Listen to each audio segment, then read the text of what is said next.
Welcome, man. Great to officially meet you. Nice to meet you. This film's a lot of fun. Did I start recording? I did.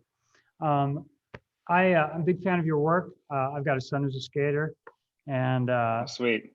dig these movies. He introduced me to.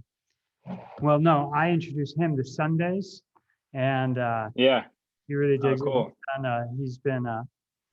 He's done some recovery himself, so he was like, Oh, really rad. cool. And so, yeah, and then this film I just love. I'm going to ask you a couple questions, and then I want everyone here to just ask questions. And if they're shy, I've got plenty to ask. But my first question is about your production, right? It's just about this, because it feels very micro budget, and the credits are very short, so I assume it is. And I just want to Yeah. know, but it's got such a beautiful look. And sometimes I watch it, go, well, I don't think it's as small as I thought it was. So I want to ask you a little bit about how you're running, with your crew, how much, and that works with your cast too. How much is scripted? How much is improvisational? Feels like there's a little bit of both. Can you just tell me a little bit about the process? Yeah. Well, first off, you're not supposed to think it was micro, so that was a fail right there. No. As a micro budget filmmaker, I look for microfilms. So Yeah. No, but it was micro. It was super micro. Like, this thing started off as I was literally producing Peanut Butter Falcon. I wanted to make something, like to make something for myself every now and then. When I say make something for myself, that's like direct something, write something. And I was like gonna shoot kids that, I was in the car with my stepson at the time, and he was 8, and I was driving towards downtown from the west side. It's like 10 miles. And I looked downtown, I looked back, and I saw him, and I was like, I wonder if he could make it downtown from our house if he had to. And I was like, no fucking way. No way. Like, kids can't do that anymore. And I used to do it as a kid all the time, but I grew up, it's like a little skate rat and whatever else. And I know that there are kids that can do it, but I just feel like where the world has gotten, it's just less people can do that and pull that off. But that was the whole idea. And it was going to be this art piece of these moments of kids crossing the city. And then it was like, I should see if I could write something here. And then I just wrote this script really quickly, and it kind of felt like something, and I sent it to some people, and I got a little bit of cash, which was like $25,000 put together so I could pay a DP and I could pay a sound guy basically and get a permit, which was like just a walk and talk permit, really nothing else. And then have some money for some post. And that's how it started. And really the crew was, so one of the questions, it's scripted. These kids said everything I wrote, really. Like, we didn't change much. I changed some stuff during, like, rehearsing with them. Like, would you say that word? The kids would be like, no, man, some of these kids were like way cooler than I had originally written. That was the only thing. To find kids that I had written that were like from the other side of the tracks, they were really from the other side of the tracks, wouldn't show up to rehearse or wouldn't, so I had a little bit of more of the one kid, the Edison, he was more like the Miles character, actually. Like, he came from this really poor family and really had no guidance. And the other kid that played, Sage, I forgot this being recorded on YouTube, but he comes from a underprivileged area, and then Miles, who plays Sage, used to be called Bricks. His dad was super helpful, and he drove the kids up. And if it wasn't for him, I wouldn't have been able to pull it off. But really, we had 2 kids. I had 2 producers helping me out. That one of them wrangled the kids. The other one made sure we had food. And then I had a DP and a sound guy, and that's it. Wow. Nothing else. The DP was Duran Key. It was incredible. Like, he pulled his own focus, and we used this Vericam LT that just came out that basically sees in the dark. It's an incredible camera, but it's heavy. I was the first AC. I was the second AC. I was dumping footage till 3, 4 in the morning, putting it on drives. Like, it was gnarly for me because it was 17 nights. And with kids, you can't shoot past midnight, technically. Right. We didn't shoot past midnight. And but YouTube. But it was summer too, so it didn't get dark till 8 or 9. So Yeah. we really had like 3 hours a night for 17 nights, which is really like 4 days of shooting. Wow. And but I spent a long time with these kids rehearsing. You know, I went down to where they live in Orange County, and we would just sit and practice and do it and do it. So when we showed up, they threw it all away and just could do it. And they were pretty good at not acting for the most part. I think I feel like a pretty good judge of that. And I didn't feel like they felt like they were acting. Might be a moment or two in there, but they tried to bring it into like the real situation. So, but they were ready. Like we spent a lot of time rehearsing so they could be off book, and that's why they stuck to the script really. So, It feels very did that natural. answer all the questions? It's Yeah. natural. And the look is very, it's, you know, it has a very sort of documentary sort of guerrilla type feel, but it also, some of the locations you chose to shoot in are lit so well inherently. Yeah. They really look Well, beautiful. we planned that out. Like we scouted all of them beforehand. It was really planned out, and we wanted to really be appropriate for the city and the route they would actually take. So it's true to that. Like I said, that camera sees in the dark. It does a lot of work for you, and we did a lot of work with color. I use these vintage Super Baltar lenses, which did its own thing. You know, they were just very pretty and had flares and all that stuff. And we just tried to pick everything and prep everything to where shooting, we could just shoot. You know, we didn't have to figure anything out. Like it was all ready. We'd get to a spot, and I knew I wanted to be up close with them, and I knew I wanted to be wide in like an observant way. So we'd shoot both of those, and I would tell Duran what I wanted to do, and he would set up the shot, and I'd look, and I had my little thing, and I would just be like, okay, looks good, let's go. You know, I didn't overthink it, but I was just doing it for fun anyway. Like it didn't matter. I mean, it mattered. You want to make good stuff, but there's something about doing it like that I really love, where just you don't have to, there's not so much, there's just so many layers you have to communicate through. There's like, I'm literally talking to the kids right there, and we had no walkie-talkies, none of that stuff. You know, it was just like run and gun. And our permit, we shot drone stuff, but our permit really didn't allow for a lot of stuff that we did. Am I saying this to get in trouble later? But like, I mean, you have kids running across the streets at night. You know, we had a studio teacher who literally slept in his car. He's not going to get in trouble on that one. We did have a studio teacher. I forgot about that. Yeah, studio teacher, because we had to have one for the kids. But like there was a night in the park downtown, I forget the name, MacArthur Park, which is gnarly. Like it's scary. The cops went by us, and it was after midnight, just a hair, and they were like, nothing to do about getting in trouble. It was like, are you guys okay? You know, what are you doing out here? You know, so it was cool in that spirit. I just, you know, yeah, I probably over answered, but No, it's great. I imagine that a lot of people saw it and saw you and just thought you were a crazy dad filming your kids. yeah, I don't know.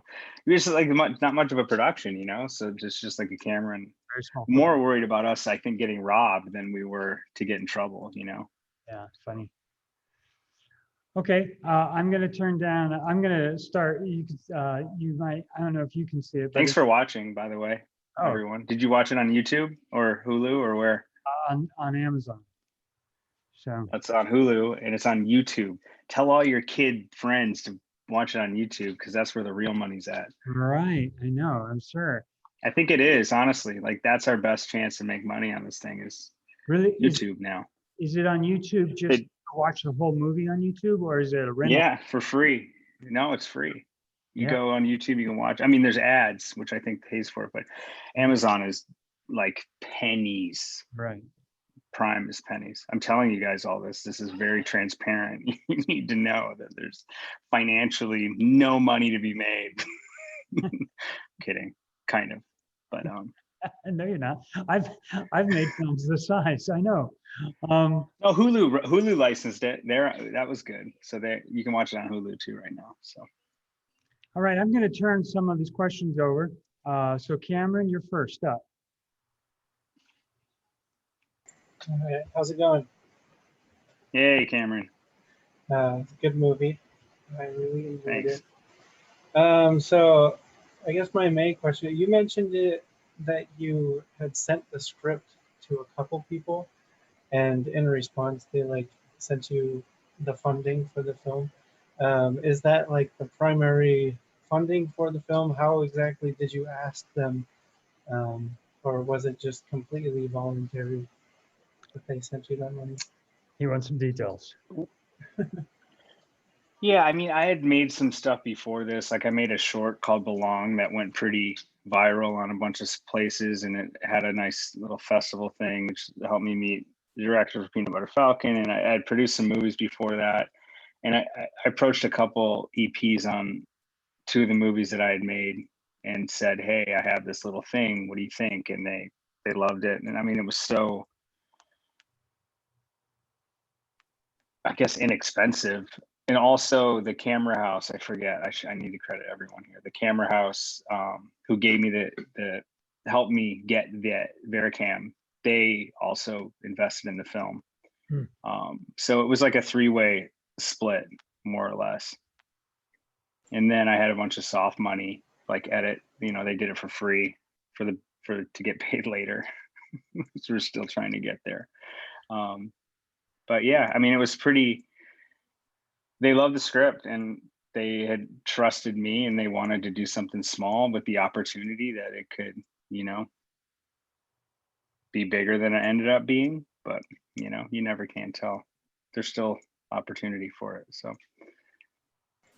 Right. it's at the beginning of its run still. So it was mainly just like networking then that got you there. Yeah, it was people that I worked with before. It was no new, like, unsolicited, hey, can you pay for it? It was just like a quick conversation. I don't know rich people. Like I hate raising money for movies. That's not my thing. And I'm not rich. So I just ask people that make cool stuff and want to be a part of stuff. So Well, cool. I appreciate it. yeah. Awesome. Will King. Hi, this is a sort of movie that I absolutely love.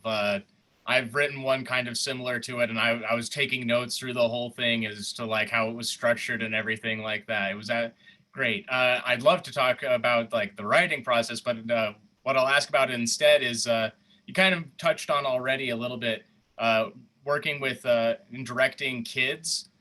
Yeah. Just going to ask about what's unique to that experience to child actors. I was amazed at how natural the performances were. I was kind of like Duane. I thought, okay, this is a lot of improv. He gave them a kind of something to work with and then told them to go from there. But if it's all scripted, I'm amazed that you got your words out so naturally.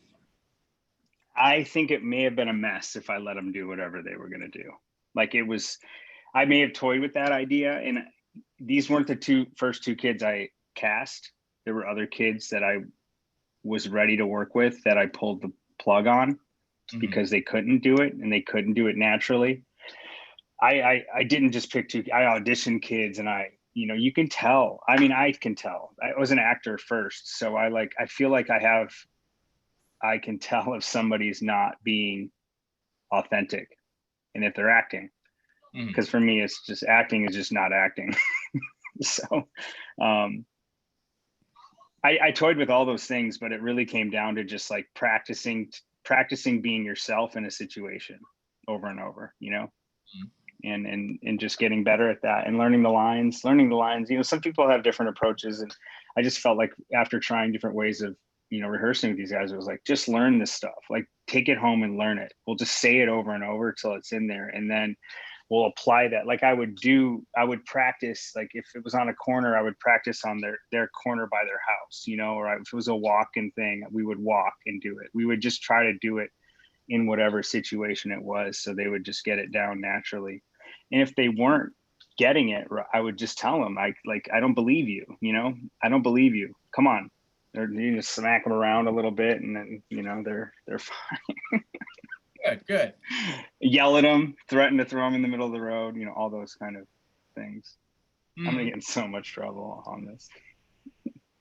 No, not really, but yeah, that they're tough kids too. They could take it. That's another thing. Like skaters are, I think, unique individuals and how they, they try the same trick over and over and over and over and over and over for days until they land it. So this is not a big deal. for them. Like for anybody, I think it could have been a harder thing, but like for skaters, I wanted real skaters. I didn't want fake skaters. You know, I wanted the skateboarding to be real. And so I think that all worked in my favor once I found the right kids, you know. Yeah. There's some kind of like tenacity to skateboarding people that they just don't give up on shit too easily. So they're skateboarders and actors. They do both. Not actors. They weren't actors. I just Right. went to skate parks looking for skaters that I thought would do a good job, that could skate well. First, it was like, who's 9 and who can skate well? And then it was like, do you want to be in this movie? And then I was like, let's try to do this. That was the order. It was not like, can I find an actor? It was not looking for actors. Wow. And I've done this with other stuff too. I love working with the kid that's in that short Belong. He's not an actor. He's just a good skater that looked like a teenager who was 22, looked like a young teenager. And I always like, I love going with real people. Like I'm putting together this movie right now that has some big time folks in it that have never been in a movie that I'm so excited about. That I just love doing that with people that I think are really good at being themselves. Mm-hmm. Wow, that's that. So I've never even considered getting people that aren't actors to act. Is that difficult to get that out of them, or does it just take a lot of rehearsal time? Or I tell you, like I auditioned kids that were actors too. I would find these kids and I was like, I'll see what agents will send that way. And they would bring in these young kids that have been so like put in this thing of they come in and they're performing in the room and it's just like the worst thing ever, you know? So I wanted these untainted people to be themselves, you know? I didn't want like, I just think there's some danger into like performing. mm-hmm. So too much, too young. I think that's the wrong idea. It can get a little like CWE. I don't like that. I get that. That's awesome that it worked so well. I believe that they were that they were going on from this to their next big starring role. Yeah. I don't want to like imply that it was super easy to find them though. It took many months, you know. It wasn't just like I found 2 kids at the skate park that did it. Like I tried and I said I cast some kids. I had to let go and you know, it's definitely a challenge, but the idea was to work hard and find the right ones. Right. And then, yeah. I don't want to take up everyone's questioning time. I'll leave you alone. That's like for this whole Q&A. That's like the biggest question right there. It's like, where did you get the kids? What was the process with working with them? Yeah. So really, yeah. Obviously, your movie wouldn't be as good as it is without that. That's how it works. No. I would have died early on. I would have quit making it if it didn't work. So. And that same thing, you know, Will, that same thing with, you know, any sort of movie that has non-actors. If you bring them in and if they think they're supposed to be acting, you're going to get a horrible movie. If they just understand that you're filming them, you know, and you kind of do that approach. Mm-hmm. But it works. There's a lot of great examples of it working. Some people are so good at doing that the first time, like they don't even, and that's gold, I think. You know, you get somebody in there that's just so good at, where do you want me? What do you want me to do? All right. And then you can just be themselves, and that is, I think, this beautiful thing. So. Okay, Mr. Cade Collings. Thanks, Duane. So one question I had for you is, this is kind of from a producer standpoint, but what preparations and factors should I kind of take into consideration when preparing to shoot for a night film? Because I could definitely see this was all shot at night, and when you're preparing to shoot a day video versus a night video, there's a lot of different factors to kind of consider into doing this. So what are some things that I should kind of keep an eye out for when I'm budgeting or like planning to shoot a night film like this? Because sometimes they can be really expensive at nighttime sometimes. Don't do it. I don't know. Night sucks. I hate it. I hate staying up late. Like I truly dislike being up late. But I would find people that love, that are night owls, because it's hard. It's hard to do that and transition to that. But if it's all at night, I think you can just, you know, you all get on a schedule and it works. But if it shifts from day to night, it can be tough. So I would just try to find the right people and be very upfront about it, because I've said no to jobs that shoot at night before. Like I just don't want to do them. And if you get Butter Falcon had night stuff, and I was like, oh my God. Like I would just, it was 5 a.m. comes and no one's doing a good job by 5 a.m. It's just not happening. So I would try to just line it up with the people that love shooting at night. But budget wise, I don't know what changes. But you just have to be aware, like time things with neighborhoods and things like that, I think more than anything. But other than that, I think it's pretty straightforward. Lighting, you have to pay for a lot more lighting. Unless you shoot in the dark. Horror movie. Yeah, I think that's it. Awesome. Thank you so much. Yeah. Okay, Ashley. I'm assuming that's me. Yes, Ashley Clements. Okay, great. Sorry, my computer doesn't have a camera on it, but I just want to say I really liked your film. I actually ended up doing some research on it before watching it. And honestly, after doing the research, I was like, okay, this could be really interesting. But it really blew me away what you were able to do with such limited resources. So yeah, I feel like it kind of upped my expectations for myself. So I appreciate that.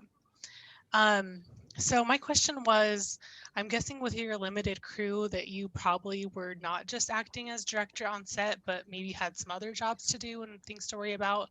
So my question for you was just kind of how you approached that and made sure that you were still keeping like the performance a priority. Yeah, I mean, I wrote it and I produced it too, but I had 2 partners that showed up and really helped me try to not have to worry about other stuff. I just had to worry about directing the movie. Like, they would make sure no one ran across the street and got hit by a car and that we had food. But literally, like we shot from 9 to midnight, just show up and shoot. There's not much to worry about even. It's just like you have no time. It just goes so quickly and you know what you're going to do.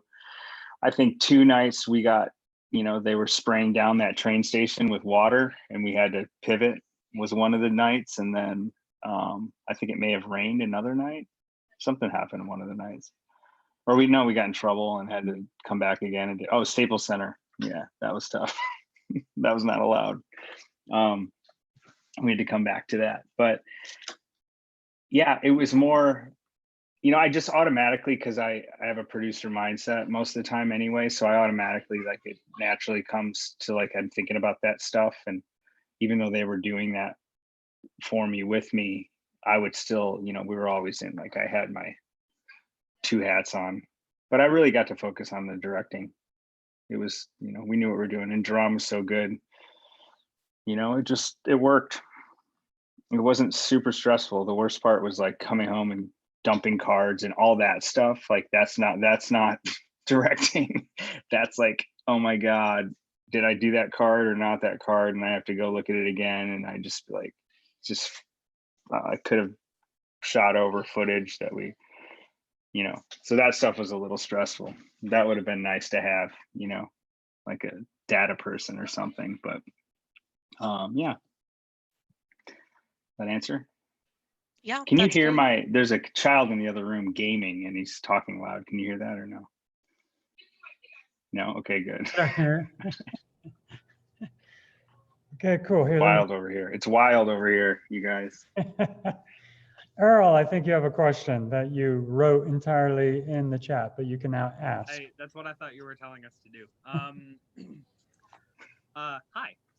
I really liked your movie. I watched it earlier and I thought it was really good. So I'm working on a script for like a road movie that has kind of a similar journey with destination format with like little episodes along the way.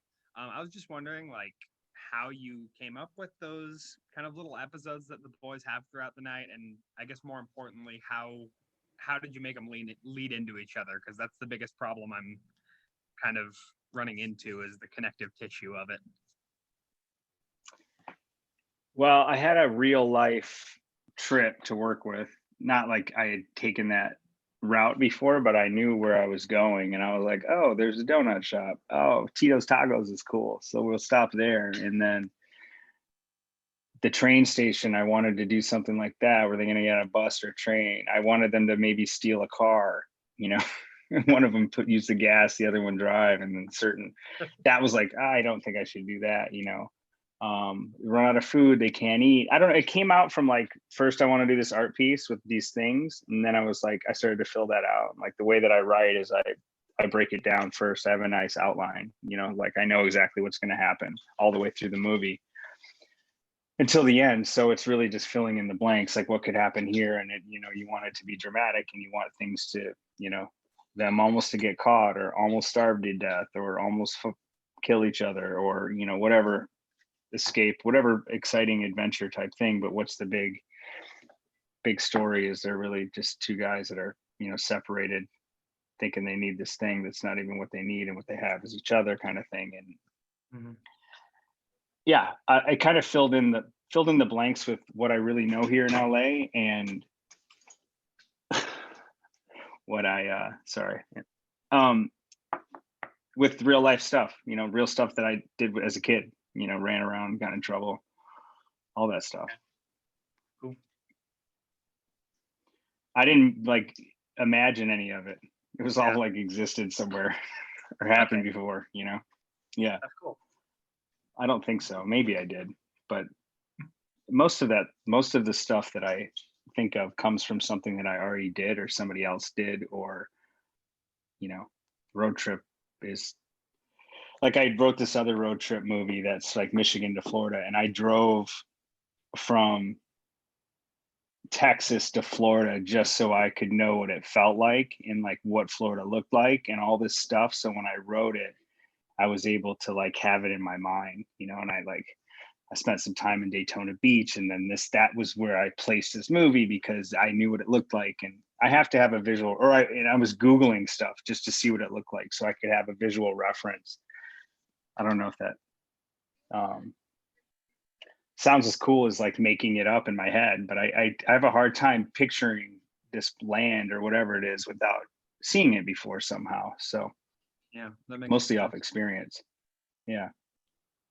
Cool. Well, like I said, I thought it was really good. Thank you. Thanks. Excellent. Mr. Wesley Cyphus. Hey, how's it going? Hey, what's up, Wesley? Really loved the film. Really loved your work on Butter Falcon. Super Thank great you. work. It was really cool. I spent a couple summers in North Hollywood growing up as a kid. So it was revisit Venice and places like that. I thought that was really cool to see. But a side note, my question has already kind of been answered. But I kind of wanted to shift towards post-production, because that's my emphasis right now.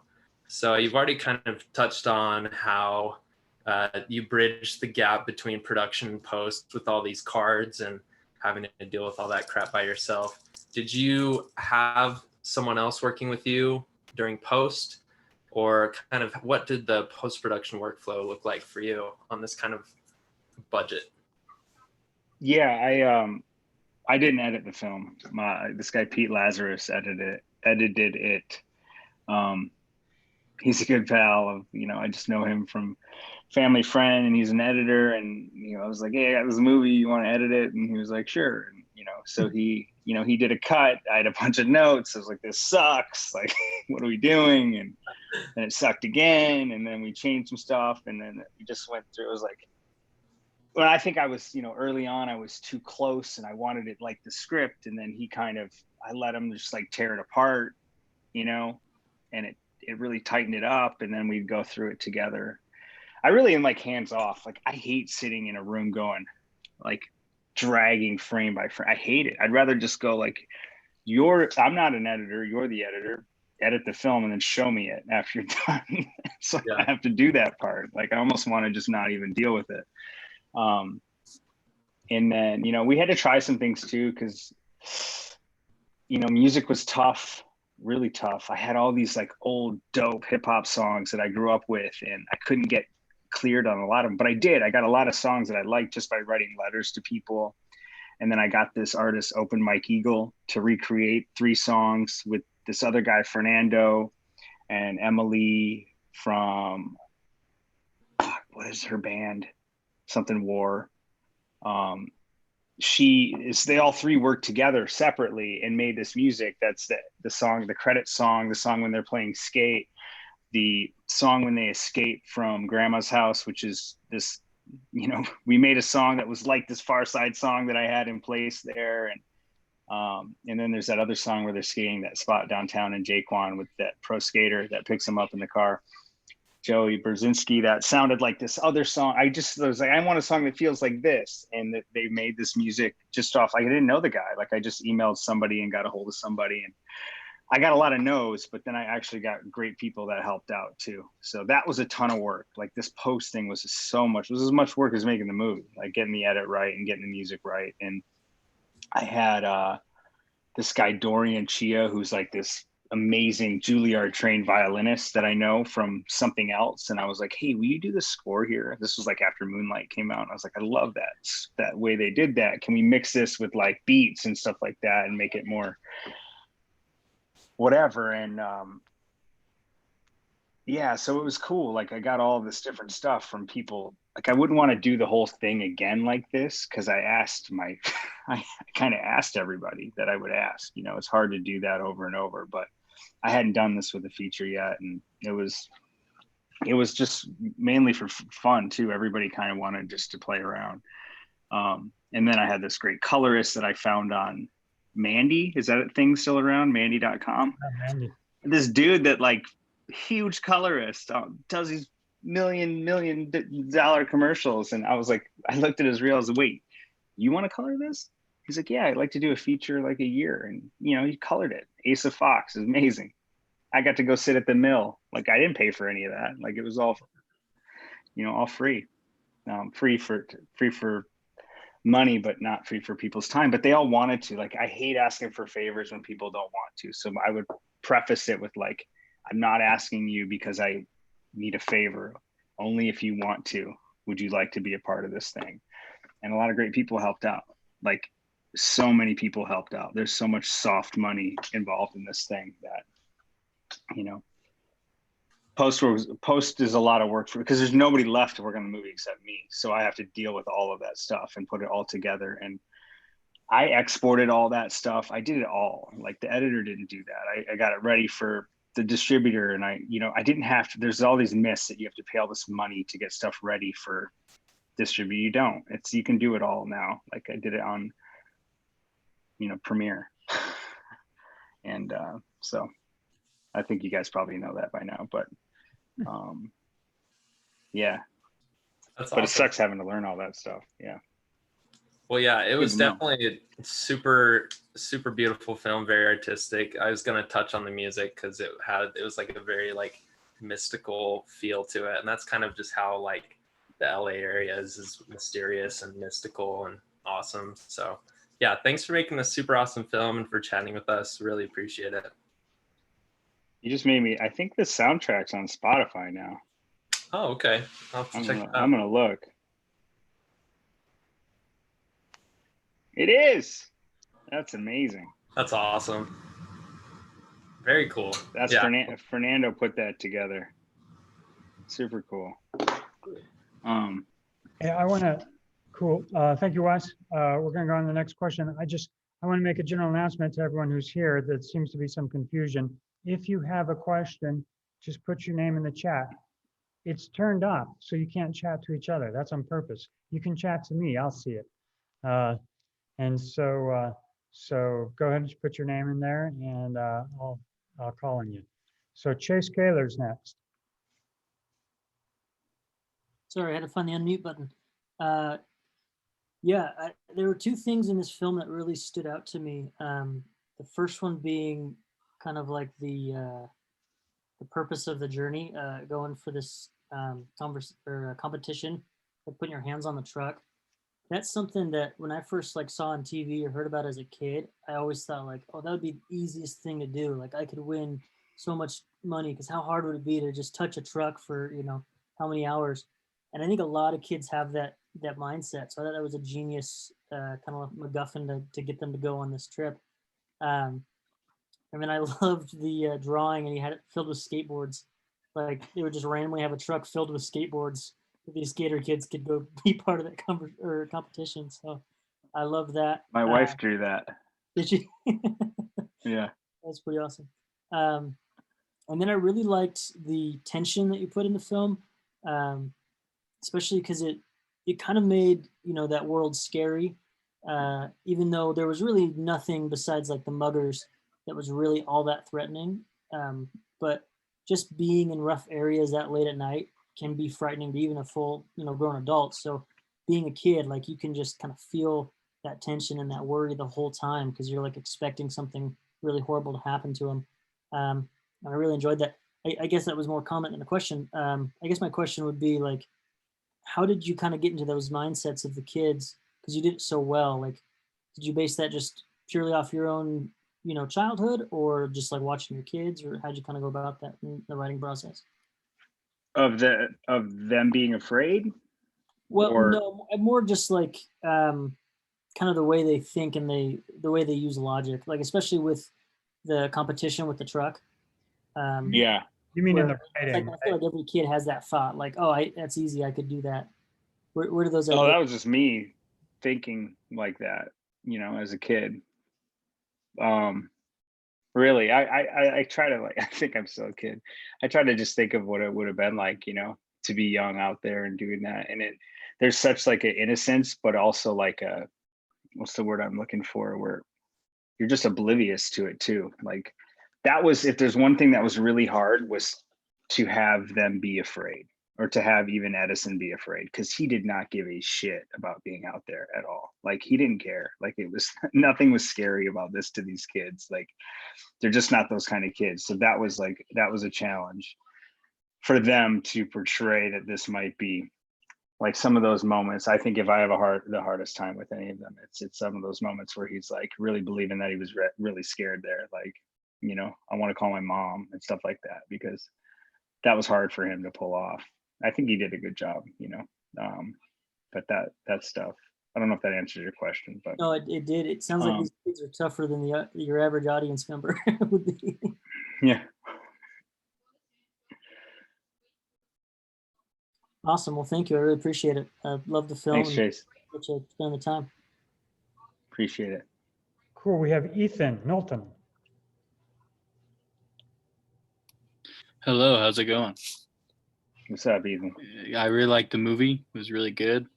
Thanks. I especially love the skateboarding themes of it, and it kind of reminded me of like my childhood. I never skateboarded, but it's just like there are things in my childhood that are like that, where it's like you're just running around with your friend trying to figure it out. So I really appreciated that. My question is, I'm working on something right now where I'm planning on having skateboarders in it. And since I'm not a skater at all, you know, my game plan was kind of similar to what you said, was just show up at a skate park and ask like, hey, you want to be in a movie? Like, you're pretty good, or I could film you doing tricks. My question is like, should I do that or should I not? Like, I guess if I'm not a skater, should I leave it to someone else? Or that's my, You should go find a skater friend that wants to help you. And he can do the heavy lifting. I don't know. I just think that I was just, like, I would skate at the skate park and then ask him, you know, like, yeah. Because it's something creepy. I just, how young are you looking for? If just regular? No, folks? my I mean, age. always, my age. Yeah, I mean, people always want to do stuff, so Yeah, you might like be fine. college age people and stuff. Yeah, because I just don't know anything about like the lingo or anything, so I'm just like, You don't have to just say that. I don't know lingo, and then they'll be like, okay, cool. I You're just didn't know funny. if that was a good idea, where it's just like people don't want you to just show up and put a camera in their face, but maybe they do. So Don't put a camera in their face. Just to ask them if they want to do stuff. yeah, gotcha. All right. Yeah, thank you. Yeah. Appreciate it. Skaters love to be filmed. In fact, we probably have a bunch of. Yeah, they'll all, I mean, yeah, there's nothing to be afraid of asking people that want to do stuff, but I wouldn't go start filming them, you know. Yeah, no. They might break your camera. We've always All had right. a bunch Thank of you. people on this program who were skaters, and that's how they got into movie making, is, you know, just filming their buddies. So cool. First thing I ever made was a skate video with 2 VCRs, you know, to edit it. So Wow. I never did that. And I was thought that sounded harder than. It was a camcorder with a tape, and then you just had to edit it together with 2 VCRs. Yeah. Yeah. I wish I still had it too. I don't. Oh well. Yeah, we had a guy. This is off topic, but we had a guy graduate. He was one of our best cinematographers here, who ended up working immediately, as a first and shooting features and stuff. But he was a total skater. That's how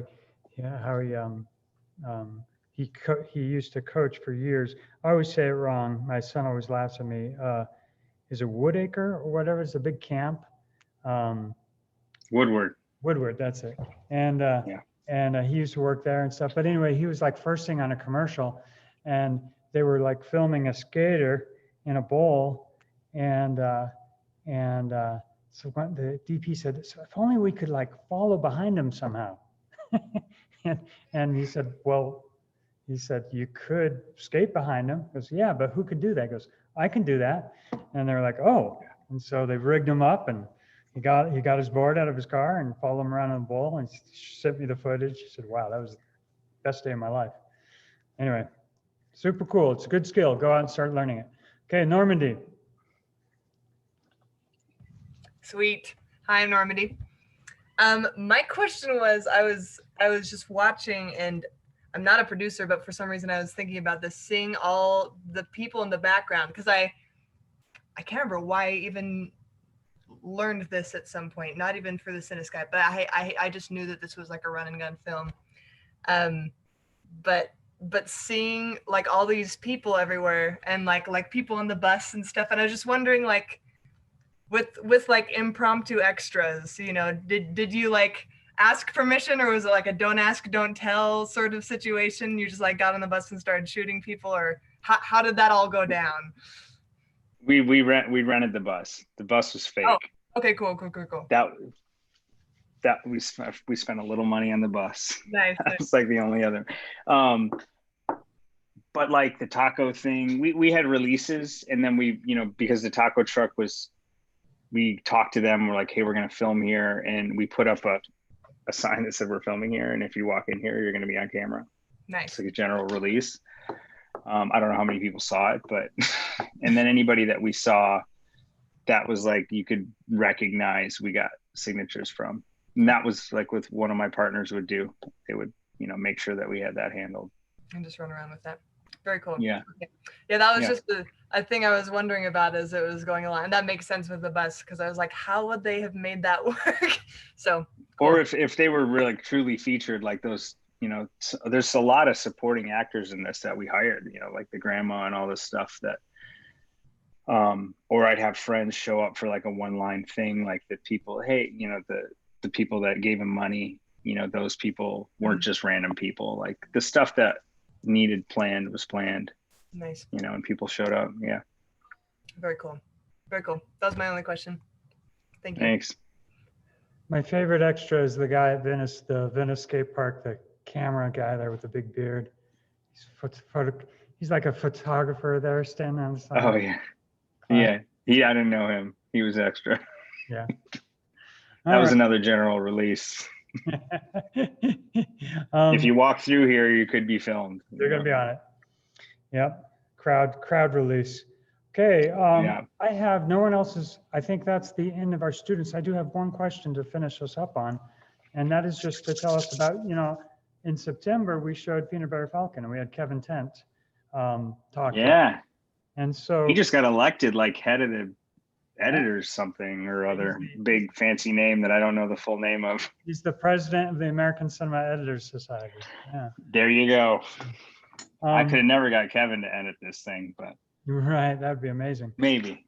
Can you tell us about just your role in Peterb Falcon and how that all came about?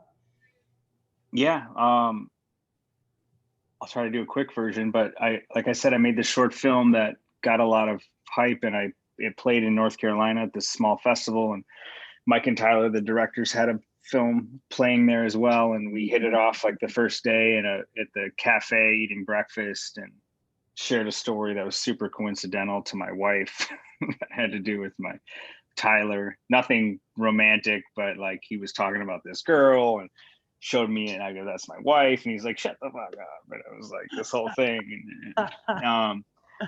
But that started this friendship with those guys, you know, and then they had known I'd been making these movies, a bunch of smaller budget movies, and they're like, "Well, we have this movie, Peanut Butter Falcon, and you know, you're gonna do it with us." And I was like, "Okay," you know, and that was kind of, we were supposed to spend the last couple of days scouting stuff there. Like that's how the relationship went for 7 days being in North Carolina. And then I went off to do this big skateboarding documentary, and when I came back, the project had moved a little bit further along. Dave, another producer, went out to North Carolina and shot the proof of concept that those guys made. And they, you know, we reconnected, and we were off and running at that point. Then, you know, then we got Albert and Ron. Then we got, you know, Armory came on and financed it. It went through certain casts. It went to different places. And I mean, I was on from the beginning until the end, you know, every bit involved in all of it. And from edit to music and all that stuff that I did described in my own film. It was the same thing with Peanut Butter Falcon. It's harder, you know, way harder. Like the movie was the hardest thing I've ever made. But, you know, Mike's an editor, and he was cutting together footage at night, and we were seeing how it was, we were like, oh, wow, this is actually good. This is good. This is working. And it would just be another, you know, hellish day running from tornadoes, trying to get shots, and, you know, Zach's in pain. And it was just like, it was an intense shoot, but we knew we were getting good stuff. And then edit, like, to get it right. Sundance said no twice. Toronto said no. Nobody wanted it. No one would buy it. Armory put up the money for the, you know, P&A and gave us a chance, and it actually worked in the box office. And then, you know, it's kind of worked, you know, it did 20 something million dollars, which I never had a movie do $1 million. So that was my first, you know, I've made over 10 at this point. Somebody told me a long time ago, if you make 10 movies, one of them will hit. I was like, okay. I think I made 11 before it actually hit, but Yeah. hit, I don't know what that actually means for your pocketbook, but Right. it's, you know, it's something, you know, and I don't know if a movie like that will ever do that again because of what we just went through, and, you know, what the years are to come. Things have changed, and the streamers are a big thing now, and who knows, like we literally hit this mark where we got really, really lucky and people received it really well. And you never know, is that timing? You know, would they have received it well if was released in January and not August? Like, we were in between a certain window. We weren't competing with a lot at that first weekend. And it just kind of, you know, we released in Salt Lake City and places like that, like Salt Lake City, I think, was the biggest city for us. Like, it was like there were more tickets sold there than anywhere else, you know? And it's wild. Like, you'd never think that. LA, New York, no, you know, it was all these, like, you know, Midwest or Southern or whatever that was, that, you know, we had somebody helping on who was just this, he was like our consultant for our release, because Armory put up, you know, the money for it. And I don't know if I'm supposed to say all this stuff out loud or whatever. But he, you know, was guiding this ship, and he did a great job. You know, we did something that was, I think, special, you know, and it worked. And if it was done any different way, I don't know if it would have worked. If it wasn't as hard to get done, if Sundance would have said yes, if we would have taken the deal that wasn't that good, you know, like, you never know. I think that the movie was really great, and we got really, really lucky. Well, it is a great film. It is a great film. And sometimes luck is your best talent. Yeah. Yeah. So we got one more question from Cade, and then we'll let you go if you're all right. Yeah. Cade asked a question before, but he's biting at the bit for another one. And I'm going to bed. Yep. All right. So the one question I had for you was, so the chauffeur dude was his name Enrico, I think, if I'm correct. Who? It was the chauffeur dude, the guy that gave him the ride to Koreatown. Oh, Ricardo. Is it Ricardo? It's Ricardo, right? I think it's Ricardo. Ricardo, I think. I can't remember the Spanish name. There are a lot of Spanish names in there. But where did the idea of Ricardo kind of come from? Because at first when you kind of see Ricardo, it's like, okay, it's a chauffeur dude. That's kind of cool. But then when he said, hey, you guys want to go to this park? I got my skateboard in the back. That kind of caught me off guard because I've never known a chauffeur that's a skater dude. So where did the idea of Ricardo kind of come from?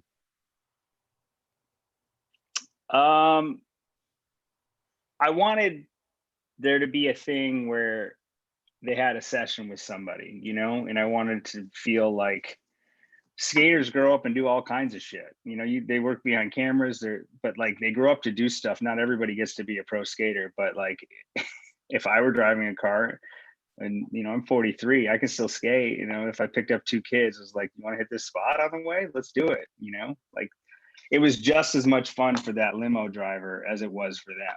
And that's the thing. That's the point. Like getting old on a skate, you still have the same fun as you did when you were a kid. So I wanted to do that in some sort of way. And I think it was a bus driver at first, or I don't remember what the original idea was, but that kind of just evolved into that.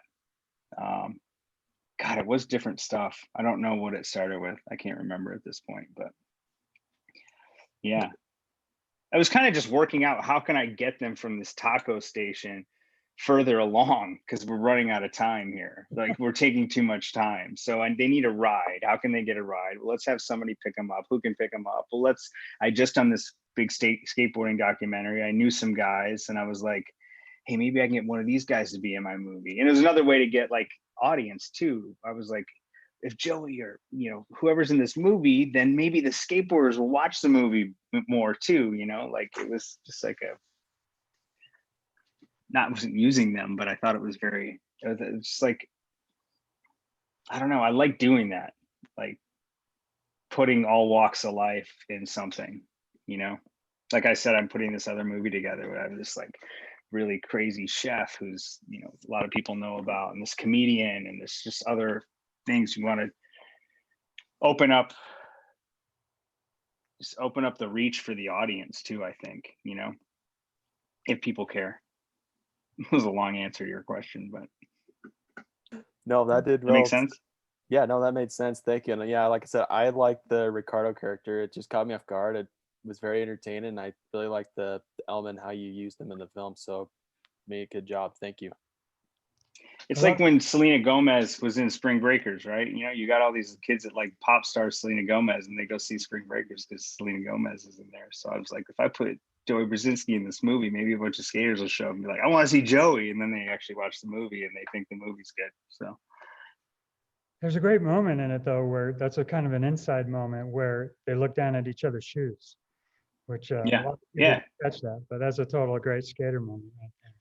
That's it. Right. That's the moment. All right. Well, hey, Lige, this has been really fun. It's a fun movie. It's Thanks. a great movie. We had a little bit of a theme here with the Peterb Falcon and Kevin, and now having you. It's a nice couple bookends. And I'm teaching a class next semester that a lot of these guys are in.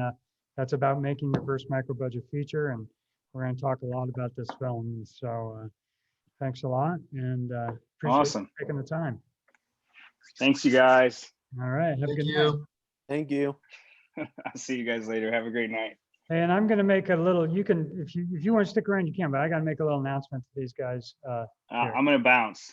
All right. I got to go to sleep. But it was a beautiful evening. I appreciate you all watching it. If anything, share the YouTube link of this movie to your friends if you want. Thanks, and good night, and good luck. All right, everybody. For those of you who are in the CineSkype class, we're not having a final. It's just this the fourth thoughts and impression. Thank you, Devin. Devin and Zach are happy. I'll give rounds of applause from everybody. All it is just turning this in. But thanks for a good semester. Hopefully you've enjoyed that class. Be sure to do your little class evaluation thing and let us know how it went. And again, it's a repeatable course, so you can take it and anyone can take it. If you're upper division, it's a junior level class. And so hope you all had a great semester. And I am hoping to get a couple really fantastic, 2 more really fantastic films. I've already got 2 lined up for spring, but we'll get 2 more. So have a good night, everybody. Thanks, Duane. Duane. Thanks. Thanks, Duane. Hey, guys.